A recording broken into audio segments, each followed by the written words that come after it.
नमस्कार, स्वागत है आपका एबीपी न्यूज में। मैं अखिलेश आनंद हूं। रात के 10 बज चुके हैं और आपको इंतजार होगा अपने पसंदीदा शो घंटी बजाओ का। आपको पता है घंटी बजाओ वो शो है जिसमें जनता की आवाज को हम मंच देते हैं ताकि सिस्टम और सरकार की वजह से अगर आपको कोई भी परेशानी है तो समाधान निकल सके। जनता की मूलभूत समस्याओं से जुड़े मुद्दों की हम तह तक जाकर पड़ताल करते हैं और उससे जुड़े हर वाजिब सवाल सरकार से पूछते हैं। आज घंटी बजाओ में जो रिपोर्ट हम आपको दिखाएंगे वो हमारी आपकी सभी की सुरक्षा से जुड़ा मसला है। आज पूरी दुनिया आतंकवाद से परेशान है, लेकिन हमारे लिए यह खतरा इसलिए ज्यादा बड़ा हो जाता है क्योंकि हमारे पड़ोस में वो देश है जहां आतंक की फैक्ट्री है। आप सही समझ रहे हैं, बात पाकिस्तान की ही हो रही है, जिसकी कई खतरनाक साजिशें बेपर्दा हुई हैं। जम्मू के सांबा की सुरंग हो या हरियाणा के करनाल में मिला हथियारों का जखीरा, अगर वक्त रहते हमारी एजेंसियां खुलासा नहीं करती तो तबाही का मंजर बहुत खौफनाक हो सकता था। शक यह है इसके पीछे आतंकी संगठन आईएसआईएस से लेकर पाकिस्तानी खुफिया एजेंसी आईएसआई और खालिस्तान के आतंकी संगठन हो सकते हैं। तो रिपोर्ट देखिए और देश के दुश्मनों के खिलाफ 8422840000 पर घंटी जरूर बजाइए।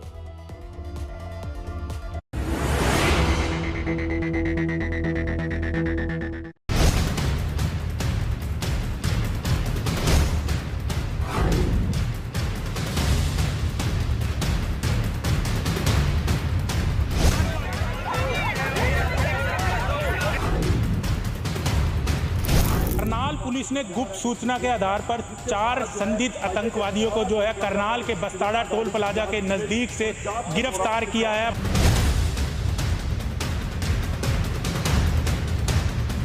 जैसे ही हमें सुबह इन्फॉर्मेशन मिली, जो क्रेडिबल इनपुट मिला था, उसी इनपुट पे हमने कार्रवाई की थी।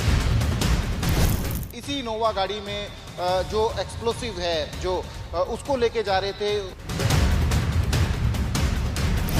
जो बीडीएस की टीम है वो इसी इनोवा गाड़ी की अभी पड़ताल करने में जुटी है। बीडीएस की टीम ने जो इसमें से 3 आईडी मिली थी उनको डिस्पोज किया। इन विस्फोटक पदार्थों की आपूर्ति पाकिस्तान स्थित हरविंदर सिंह रिंदा ने ड्रोन के जरिए की थी।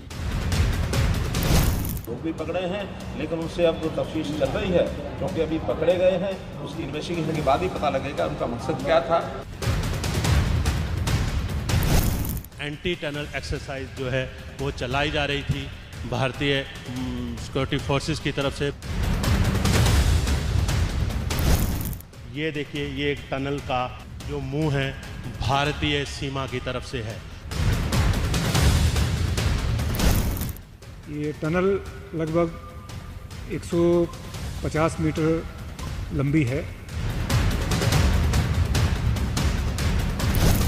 पाकिस्तान जब जब कोशिश करेगा, भारतीय सेना हो, भारतीय पुलिस हो या हमारी बॉर्डर सिक्योरिटी फोर्सेस हो, हमेशा कड़ा मुकाबला करेंगी और इनका मुंह तोड़ जवाब देंगी। तो जम्मू के सांबा की सुरंग हो या हरियाणा के करनाल में मिला हथियारों का जखीरा, ये दोनों ही देश में दहशत फैलाने के उस टेरर प्लान का हिस्सा हैं जिसकी साजिश सीमा पार से रची गई। इस साजिश के तार आतंकी संगठन आईएसआईएस से लेकर पाकिस्तानी खुफिया एजेंसी आईएसआई और खालिस्तान के आतंकी संगठनों तक से जुड़े हो सकते हैं, लेकिन भारतीय सुरक्षा एजेंसियों ने इन तीनों के मंसूबों पर पानी फेर दिया, देश में आतंक फैलाने के नापाक प्लान को नाकाम कर दिया। पाकिस्तान में बैठकर आईएसआई की मदद से हिंदुस्तान में आतंकी साजिश रच रहे खालिस्तानी आतंकवादी हरविंदर सिंह के 4 आतंकवादियों को करनाल पुलिस ने इसी बस्ताड़ा टोल प्लाजा के पास से गिरफ्तार कर बड़ी कामयाबी हासिल की है। भारी मात्रा में हथियार और जो विस्फोटक है वो इनके पास से बरामद हुए। दरअसल पंजाब पुलिस की तरफ से करनाल पुलिस को एक टिप ऑफ मिला था कि एक इनोवा गाड़ी में 4 संदिग्ध सवार हैं। देर रात को करनाल पुलिस ने ठीक इसी टोल प्लाजा पर, बस्ताड़ा टोल प्लाजा के पास एक अपना यूनिट लगाई, एक ट्रैप लगाया। एक इनोवा गाड़ी संदिग्ध आती हुई नजर आई, उसको तुरंत पुलिस ने रोका और उसपे 4 लोग सवार थे। चारों को पुलिस ने तुरंत अपने काबू में कर लिया। ये हैं वो 4 चेहरे, गुरप्रीत सिंह, अमनदीप सिंह, परमिंदर सिंह और भूपिंदर सिंह। इनमें से 3 पंजाब के फिरोजपुर और एक लुधियाना का रहने वाला है। जिस वक्त इन्हें गिरफ्तार किया गया वो पंजाब की तरफ से आ रहे थे।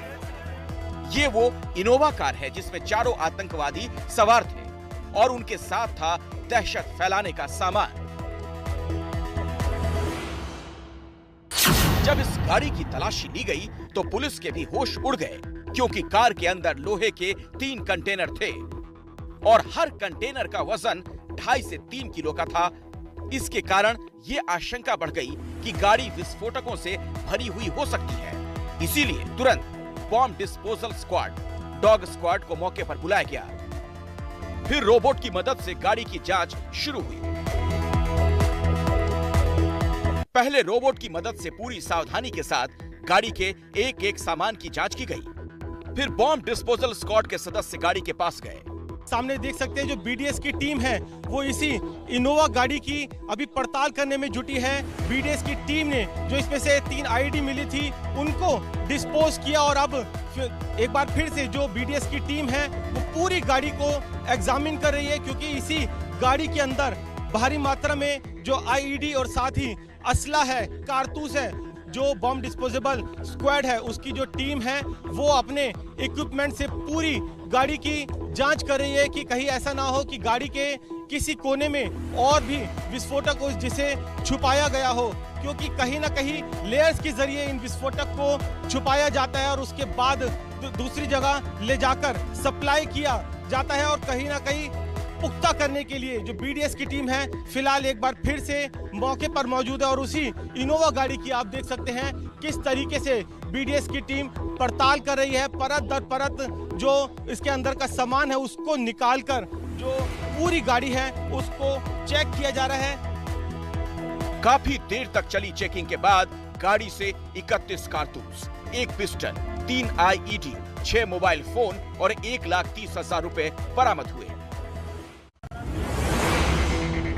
पंजाब और हरियाणा पुलिस की मुस्तैदी से आतंक के ये कार और इसमें सवार 4 आतंकी पकड़े गए। लेकिन अगर ऐसा नहीं होता तो इस कार से बरामद सामान न जाने कितने बेगुनाहों की मौत की वजह बनता, क्योंकि पुलिस के मुताबिक आतंक की ये साजिश पिछले कई महीनों से रची जा रही थी। ये आरोपी जो गुरप्रीत जो कि हमने आज गिरफ्तार किया है वो पाकिस्तान स्थित हरविंदर सिंह रिंदा के पिछले 8-9 महीने से संपर्क में था। जो मामला है वो प्राथमिक जांच के चरण में है। हमने 10 दिन का पुलिस रिमांड इसीलिए लिया है ताकि मामले की गहनता से और तत्परता से जांच की जा सके। हम जितने भी सबूत हैं उनको समग्र रूप से ध्यान में रखते हुए फिर निष्कर्ष पे पहुंचेंगे। अब आपको बताते हैं कि इस साजिश के लिए हथियार कहां से आए और उन्हें कहां भेजा जा रहा था। पुलिस के मुताबिक 4 आतंकी पंजाब के फिरोजपुर से विस्फोटक और हथियारों की सप्लाई लेकर निकले थे। इन्हें ये विस्फोटक महाराष्ट्र के नांदेड़ तक ले जाने थे और वहां से तेलंगाना के आदिलाबाद में इनकी डिलीवरी होनी थी।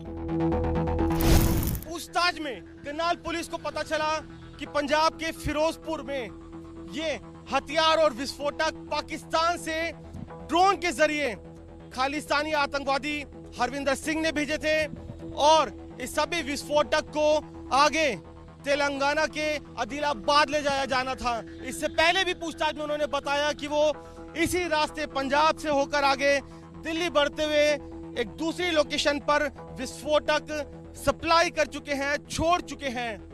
बेहद चौंकाने वाले खुलासे पूछताछ में हो रहे हैं, क्योंकि हरविंदर सिंह ने व्हाट्सएप के जरिए जो लोकेशन है वो इनको दी थी तेलंगाना की, जहां पर इनको ये विस्फोटक छोड़कर आने थे। कहीं ना कहीं एक बड़ी साजिश हिंदुस्तान के अंदर आतंकवाद बढ़ाने के लिए रची जा रही है।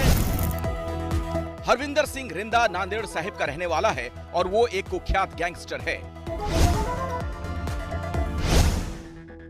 रिंदा के खिलाफ महाराष्ट्र और पंजाब में दर्जनों मुकदमे दर्ज हैं।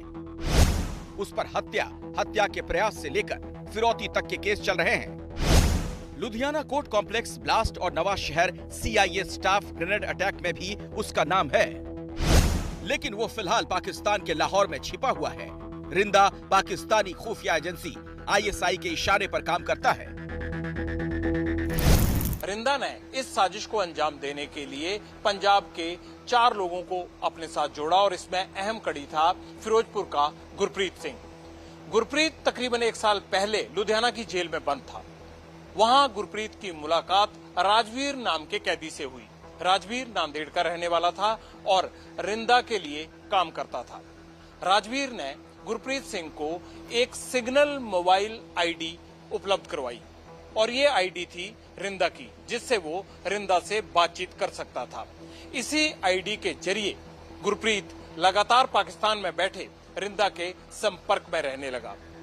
रिंदा ने उसे अच्छा पैसा देने का भरोसा भी दिया और साथ ही बॉर्डर एरिया में गिराए जाने वाले हथियारों को उसके बताए हुए ठिकाने तक पहुंचाने की जिम्मेवारी सौंपी। वही हथियार और विस्फोटक लेकर गुरप्रीत सिंह अपने 3 साथियों के साथ फिरोजपुर से नांदेड़ के लिए निकला था। गुरप्रीत ने इस काम के लिए अपने भाई अमनदीप को भी साथ लिया, जो टैक्सी चलाने का काम करता है। अमनदीप और गुरप्रीत पंजाब के फिरोजपुर के रहने वाले हैं। ABP न्यूज की टीम इन लोगों के घर तक पहुंची। अमनदीप की पत्नी नवप्रीत ने बताया कि गुरप्रीत को उसके आपराधिक इतिहास को देखते हुए घर वालों ने पहले ही बेदखल कर दिया था, लेकिन अमनदीप को लेकर किसी को कोई शक नहीं था। करते किसे अमनदीप काम की करते सी? ड्राइवरी करते सी। कार टैक्सी चलाते सी? हाँ जी। ते आज जो करनाल च फड़े गए ਤੁਹਾਨੂੰ पता लग गया? न्यूज़ तो पता लग गई। ਕੀ ਕਹਿਣਾ ਚਾਹੋਗੇ? ਕੁਛ ਨਹੀਂ ਕਹਿਣਾ, ਜਦੋਂ ਮੈਨੂੰ ਕੁਝ ਪਤਾ ਹੀ ਨਹੀਂ ਮੈਂ ਕੀ ਕਹਾਂ। ਜਿਹੜੀ ਅੱਜ ਉਹਨਾਂ ਨੂੰ ਫੜਿਆ, ਉਹਨਾਂ ਤੇ ਕਈ ਐਲੀਗੇਸ਼ਨ ਲੱਗੇ ਹੈਗੇ ਆ, ਵਿਸਫੋਟਕ ਸਮੱਗਰੀ ਵੀ ਜਿਹੜੀ ਆ ਫੜੀ ਹੈਗੀ, ਹਥਿਆਰ ਵੀ ਫੜੇ ਗਏ। ਜਦੋਂ ਮੈਨੂੰ ਕੁਝ ਪਤਾ ਹੀ ਨਹੀਂ ਮੈਂ ਕੀ ਕਹਾਂਗੀ ਦੱਸੋ। ਇਹ ਜਿਹੜੀ ਇਨੋਵਾ ਗੱਡੀ ਫੜੀ ਗਈ ਹੈ ਗੁਰਪ੍ਰੀਤ ਚਲਾਉਂਦਾ ਸੀ? नहीं, मेरे हस्बैंड जी है। आतंक की इस साजिश में शामिल संदिग्ध आतंकी भूपेंद्र लुधियाना के भट्टिया गांव का रहने वाला है। उसकी गिरफ्तारी के बाद से परिवार वाले डरे हुए हैं। गांव के लोगों का कहना है कि करीब 12 सालों से ये लोग यहाँ रह रहे हैं, लेकिन कभी किसी को ये शक नहीं हुआ कि भूपेंद्र ऐसी किसी आतंकी साजिश में शामिल हो सकता है। आप सरपंच रहे हैं, तो कैसे लगता है ये सब हुआ है? क्या करना चाहिए? बड़ा शरीफ परिवार है जी। कैसे व्यक्ति थे जो आप? व्यक्ति तो ठीक था, मैंने ऐसी हरकत कभी देखी नहीं है इसकी। तो सुबह कितने कितने मिलता था, नहीं तो ड्यूटी जाता था, काम करता था, बाहर फैक्ट्री में काम करता था। करनाल पुलिस ने गिरफ्तार किए गए 4 आतंकियों का मेडिकल टेस्ट कराने के बाद उन्हें कोर्ट में पेश किया, जहां 4 को 10 दिनों की पुलिस रिमांड में भेज दिया गया। इन संदिग्धों से पूछताछ के लिए महाराष्ट्र ATS की एक टीम भी हरियाणा जाएगी। पुलिस और सुरक्षा एजेंसियों को अब ये पता लगाना है कि इन विस्फोटकों की डिलीवरी तेलंगाना में किसे की जानी थी और उन्हें कहां इस्तेमाल किया जाना था। बड़ी बात यह भी है कि इस घटना को अगर पुलिस इस तरह से बेनकाब ना करती या इस साजिश को बेनकाब ना करती, तो भारत में दिल दहलाने वाली किसी घटना को ये संदिग्ध आतंकी हरविंदर सिंह रिंदा के इशारे पर अंजाम देने की ताक में थे और ये साजिश कई जानों पर भारी पड़ सकती थी। इस पूरे मामले की जांच आगे भी चल रही है और ABP न्यूज इस पूरे केस की पड़ताल में सबसे पहले आपको हर खबर देता रहेगा। कैमरामैन अमित शर्मा के साथ जगविंदर पटियाल, ABP न्यूज, चंडीगढ़। सांबा में सुरंग वाली जिस साजिश का खुलासा हुआ है, उसके बारे में जानकर आप दंग रह जाएंगे कि कैसे पाकिस्तानी सेना की सरपरस्ती में आधुनिक उपकरणों की मदद से भारत के खिलाफ टेरर का खेल चल रहा है।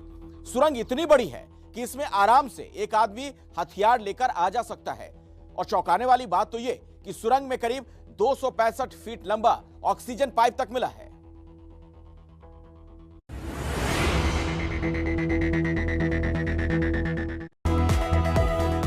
जम्मू कश्मीर में पाकिस्तान से जुड़े आतंकियों के खिलाफ भारतीय सेना और सुरक्षा बलों के ऑपरेशन से बौखलाया पाकिस्तान अब भारत में आतंक फैलाने के नए रास्ते ढूंढ रहा है और इसी का सबूत है ये सुरंग।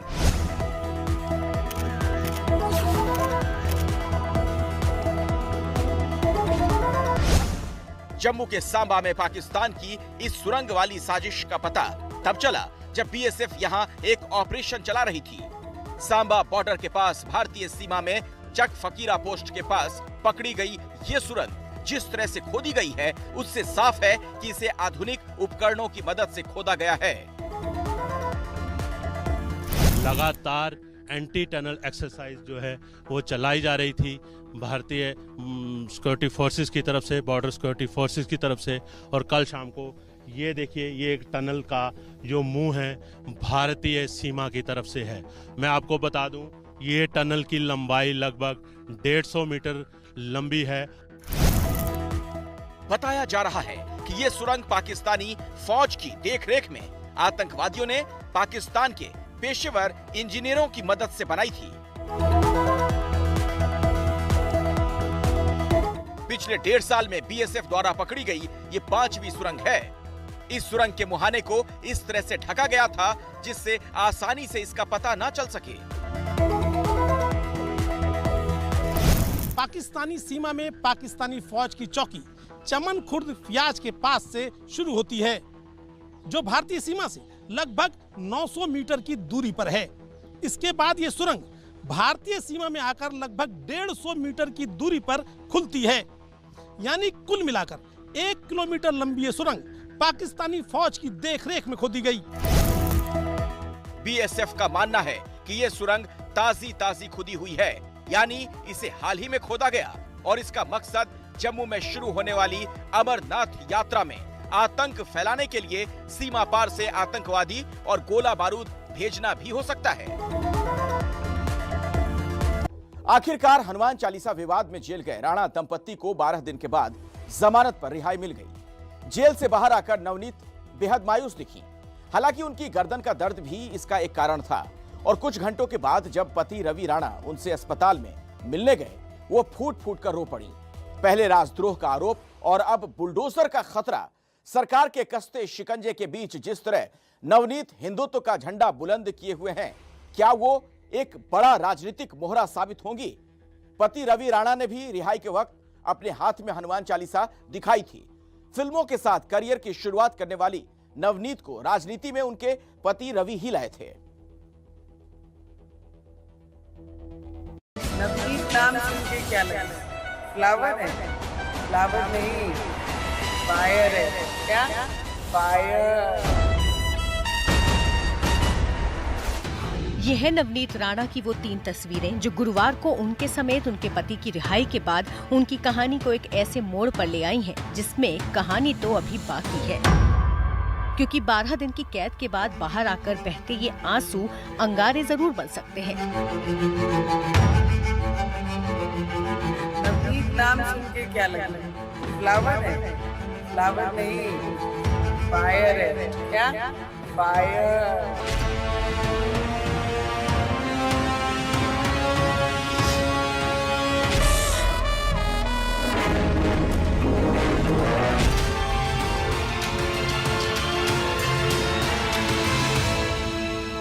राजनीति में आने से पहले नवनीत राणा ने फिल्मों में हाथ आजमाया था और वो नवनीत कौर नाम से मशहूर थी।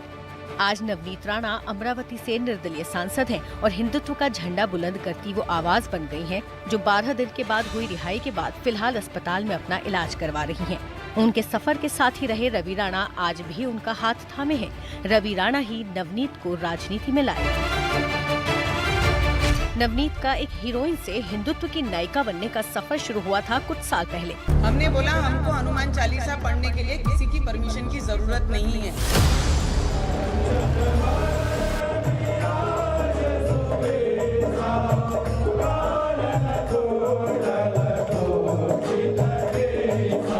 इससे पहले वो तेलुगु समेत कन्नड़, मलयालम और पंजाबी फिल्मों में अभिनय कर चुकी हैं, जिसमें एक हिंदी फिल्म 2005 में आई चेतना दी एक्साइटमेंट भी शामिल है। इस दौरान नवनीत पर्दे पर ढेरों अवतारों में दिखी। पुलिस की वर्दी में भी नजर आई। मार डालूंगी तुझे। मुझे तो मार डालोगी, मगर मेरे अंदर के प्यार को तुम कभी नहीं मिटा सकती। प्यार नहीं मरता। अरे! और कभी फिल्मी गानों पर ठुमके लगाए।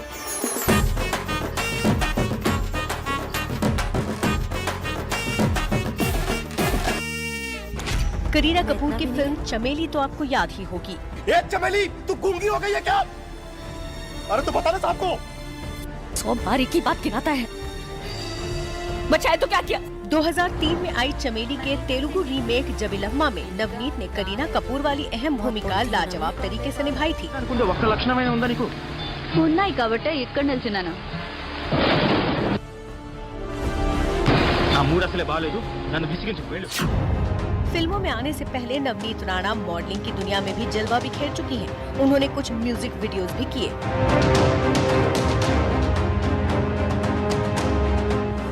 और फिर राजनीति की तरफ उनके कदम बढ़ गए।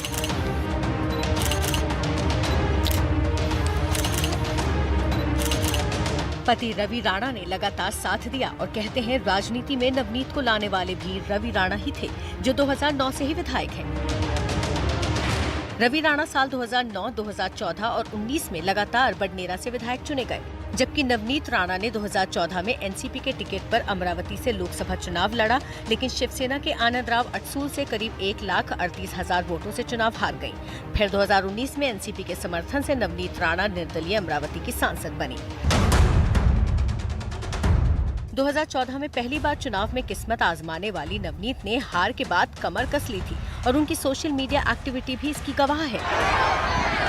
लोगों के बीच जाना और तरह तरह के कार्यक्रमों का हिस्सा बनना, फैंस और फॉलोअर्स के साथ हर एक्टिविटी वो शेअर करती रही है। प्रत्येक अधिकारी जेवढे इथे उपस्थित आहे सगळ्यांना नवीन वर्षाची खूप खूप शुभेच्छा. तर ते लाभार्थीला जर बोलायला जर आणलं और इस दौरान त्योहार मनाते हुए अपने पूजा के पल भी उन्होंने लोगों से साझा किए। 2019 में एनसीपी के समर्थन से नवनीत राणा निर्दलीय अमरावती की सांसद बनी थी, तो उन्होंने संसद के बाहर से अपनी पहली सेल्फी भी शेयर की थी।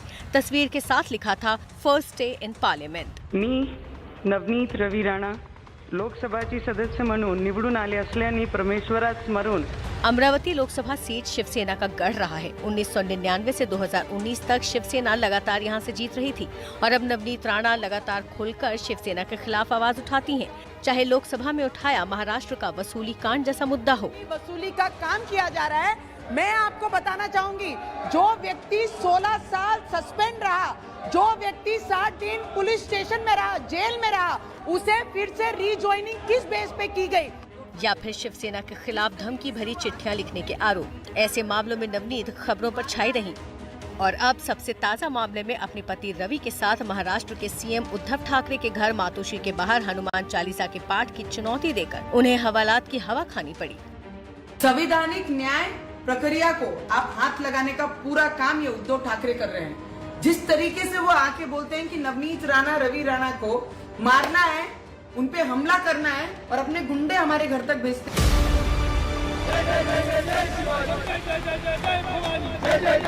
उस दिन राणा दंपति के घर के बाहर शिव सैनिक जमा थे, उधर राजनीतिक हलचल जोर पर थी। शिवसेना जो है यहाँ पर नवनीत राणा और रवि राणा को चैलेंज देते हुए दिख रही है और एक अपने अंदाज में एम्बुलेंस लाकर ये जताने की कोशिश कर रही है कि अगर किसी तरह की कोई दिक्कत घर से बाहर निकलने में आ रही हो, चाहे तबीयत खराब हुई हो, तो उनको मातोश्री तक ले जाने के लिए ये एम्बुलेंस की व्यवस्था यहाँ पर की गई है। अमरावती की जो सांसद है उनका बोगस सर्टिफिकेट कांड है, वो दबाने के लिए केंद्र से उनको मदद मिल रही है। मैं आपको बता रहा हूँ, हाई कोर्ट ने उसको फटकार लगाई है, हाई कोर्ट में वो हार गई है और सुप्रीम कोर्ट में मामला चल रहा है, स्टे दिया है। महाराष्ट्र में मचा बवाल सुर्खियों में था और शाम होते होते नवनीत राणा ने अपना फैसला वापस ले लिया था। असे फेमस आणि कर्तृत्ववान पंतप्रधान आमचे मुंबईमध्ये येणार आहे, तर मला असं वाटते त्यांची सुव्यवस्थामध्ये कुठे अडचणी येऊ नये म्हणून आम्ही ठरवलेलं आहे आणि शिवसैनिक आणि असे गुंडेला आम्ही घाबरणारे नाही। लेकिन देर शाम होते होते राणा दंपति की गिरफ्तारी हो गई। दोनों को खार पुलिस ने गिरफ्तार कर लिया। पुलिस पर खूब बिफरी भी थी नवनीत राणा। येथे हल्ला करत आहे त्यांच्यावर कारवाई होत नाही, अमरावतीचे घरापर्यंत जे हल्ला करताय त्यांच्यावर कारवाई होत नाही। आम्हाला म्हणतात की तुम्हाला न्याय लागेल आणि तुम्हाला घ्यावं लागेल, हे कोणता नियम आहे? आणि वॉरंट दिल्याशिवाय आम्ही येणार नाही। काय वॉरंट दिल्याशिवाय हातही लावायचा सांगून राहिली मी।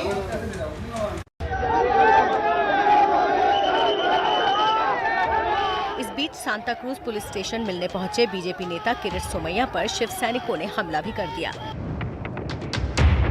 अरे भैया, उनको डर हनुमान चालीसा का नहीं है, उनके घोटालेबाजों के घोटाले में एक किरीट जो हनुमान का भक्त है वो आग लगा रहा है, उनके घोटाले की लंका जल रही है, उसकी चिंता है। अगले दिन यानी 24 अप्रैल को बांद्रा कोर्ट में पेशी के बाद अदालत ने राणा दंपति को 14 दिन की न्यायिक हिरासत में भेज दिया। रवि राणा को तलोजा जेल जबकि नवनीत राणा को भाई खलाम महिला कारागृह में भेजा गया। इस बीच नवनीत राणा ने पुलिस पर बदसलूकी का आरोप लगाया। पानी तक नहीं पूछने की बात कही तो उधर पुलिस ने उनका थाने में चाय पीते हुए वीडियो जारी कर दिया। जमानत याचिका पर चली बहस के बाद 5 दिन पहले राणा दंपति पर फैसला सुरक्षित रखा गया और अब 12 दिन बाद जाकर दोनों को जेल से रिहाई मिली। लेकिन रिहाई से एक दिन पहले ही जब कोर्ट से दोनों की रिहाई के ऑर्डर जारी हुए तो नवनीत राणा को जेल से निकाला गया क्योंकि उनकी तबीयत बिगड़ गई। उन्हें स्पॉन्डिलोसिस की शिकायत थी। बुधवार सुबह ही जेल में सांसद नवनीत राणा की तबीयत बिगड़ी और उन्हें मुंबई के जेजे अस्पताल लेकर जाया गया। गाड़ी में इस तरह सीट पर सिर को टिकाए दिखी नवनीत राणा। हालांकि ये रिहाई कुछ शर्तों के साथ आई। केस के बारे में मीडिया से बात नहीं करेंगे, सबूतों गवाहों के साथ छेड़छाड़ नहीं, 24 घंटे के नोटिस पर पूछताछ के लिए आएंगे, जमानत के लिए 50-50 हजार का बॉन्ड। कोर्ट ने जो उनको बेल दिया आज 11 दिनों के बाद, उनके लिए उनके बहुत स्ट्रिक्ट कंडीशंस रखी है। सबसे इम्पोर्टेंट है कि ये जो केस के बारे में वो मीडिया के सामने या कहाँ भी कुछ भी कमेंट ना देनी है उनको। उसी तरह वो कोई विटनेसेस जो है उनको कुछ कांटेक्ट नहीं करने का है, विटनेसेस टैंपर नहीं करने के है और पुलिस जब भी बुलाए 24 आवर्स के नोटिस पे उन्हें पुलिस के सामने हाजिर रखें। मुंबई में नवनीत और रवि राणा को जमानत मिली तो उधर अमरावती में उनके परिवार का जश्न बुधवार को ही शुरू हो गया था। गिरफ्तारी से लेकर राणा दंपति की रिहाई तक राजनीति भी जमकर हुई है। मुख्यमंत्री उद्धव ठाकरे के घर के बाहर हनुमान चालीसा पढ़ने की जिद में नवनीत राणा पर राजद्रोह का मामला दर्ज किया गया था। अब जब नवनीत राणा को जमानत मिली तो फिर बीजेपी को उद्धव सरकार पर सवाल उठाने का मौका मिल गया। ये सरकार की निरी मूर्खता थी और आज कोर्ट ने बेल देकर इस मूर्खता को उजागर किया। और अब आखिरकार कुल 12 दिन जेल में बिताने के बाद दोनों ही लोग नवनीत और रवि अपनी अपनी जेल से बाहर खुली हवा में सांस लेने के लिए रिहा कर दिए गए हैं। पहले नवनीत की तस्वीरें सामने आई। हल्के रंग का सूट पहनकर और काले रंग की कार में सवार होकर नवनीत राणा भाईकला जेल से बाहर निकली। कैमरे तक पहुंचते हुए वो दोनों हाथ से अपनी गर्दन को संभाले दिखी और इसके बाद कई बार हाथ जोड़ते हुए उनकी तस्वीरें कैद हुईं। तबीयत खराब होने की वजह से उन्हें लीलावती अस्पताल में भर्ती करवा दिया गया। इसी दौरान गाड़ी के अंदर की उनकी तस्वीर में भी वो अपने हाथ से गर्दन को पकड़े हुए दिखी। स्पॉन्डिलोसिस की बीमारी में सर्वाइकल पेन यानी गर्दन का दर्द होता है। नवनीत का परिवार रिहाई की खबर पर खुशी जाहिर कर रहा है तो दूसरी तरफ तबीयत खराब होने से परिवार चिंतित भी नजर आ रहा है। कुछ ही घंटों बाद पति रवि राणा भी जेल से रिहा हुए और रिहाई के बाद तुरंत पत्नी का हाल लेने वो लीलावती अस्पताल पहुंचे, जहां दोनों की बेहद भावुक तस्वीरें कैद हुईं जब नवीन फूटकर रो पड़ी। अब से कुछ पलों पहले ही फिर एक साथ 10 दिनों के गैप के बाद में इनकी मुलाकात हुई और जब रवि राणा को अपने पति को नवनीत राणा ने अस्पताल के पलंग पर देखा उन्हें आते हुए तो उसके बाद वो बिलख बिलख कर रो पड़ी। एक बहुत ही भावुक क्षण था इन पति पत्नी के लिए और जिस तरह से इनके साथ जो इनकी गिरफ्तारी हुई और इसके बाद जैसा इन्होंने आरोप लगाया, नवनीत राणा ने पत्र लिखा कि लॉकअप में इनके साथ में अच्छा सलूक नहीं किया गया था, इनके पद की गरिमा का भी ख्याल नहीं रखा गया। डॉक्टरों ने उनसे आराम करने को कहा है क्योंकि उनकी तबीयत ठीक नहीं है, लेकिन क्या एडवाइस ये है कि अस्पताल में उनको रेस्ट करना है, यहाँ पर एडमिट रहना है या फिर घर जाकर के वो आराम कर सकती हैं? ये अभी इस सवाल का जवाब नहीं मिल पाया है। लेकिन अब क्योंकि नवनीत राणा के पास में रवि राणा पहुंच गए तो निश्चित तौर पर उनका जो है हौसला भी बढ़ेगा, क्योंकि अभी तक वो जो है इस जंग को अगर कहा जाए, क्योंकि नवनीत राणा खुद को उसको एक लड़ाई बता रही थी, जंग बता रही थी, तो अभी तक जो है वो जेल की सलाखों के पीछे अकेली थी। अब यहाँ पर उनके पति उनके साथ में पहुंचे हैं 10 दिनों बाद। जमानत तो मिल गई लेकिन महाराष्ट्र सरकार से पंगा नवनीत राणा के लिए अभी और भारी पड़ने वाला है, क्योंकि बीएमसी के बुलडोजर तैयार खड़े हैं, बस इशारे का इंतजार है। निशाने पर है उनके खार वाला फ्लैट। मुंबई के खार स्थित लावी इस बिल्डिंग में हूँ। यहाँ पर बीएमसी की टीम निरीक्षण करने आई थी क्योंकि नवनीत राणा और रवि राणा के घर के बाहर नोटिस लगाया गया था, इंस्पेक्शन नोटिस अवैध निर्माण का। नवनीत राणा का लीलावती अस्पताल में इलाज चल रहा है, तो दूसरी तरफ बीएमसी की टीम आज फिर नवनीत राणा के खार वाले फ्लैट का मुआयना करने पहुंची। हालांकि टीम ज्यादा देर तक फ्लैट में रुकी नहीं, महज 2 से 3 मिनट के अंदर ही बाहर निकल आई। बीएमसी का कहना है कि टीम नवनीत राणा की तरफ से लेटर मिलने पर दोबारा मुआयना करने आएगी। इधर 12 दिन बाद हनुमान चालीसा विवाद का जेल चैप्टर तो खत्म हुआ, लेकिन राजनीति का खेल चैप्टर शुरू हो गया। आंख से बहा हर आंसू अंगारा बनने को तैयार है। शुरुआत रवि राणा ने हनुमान चालीसा दिखाकर कर दी है।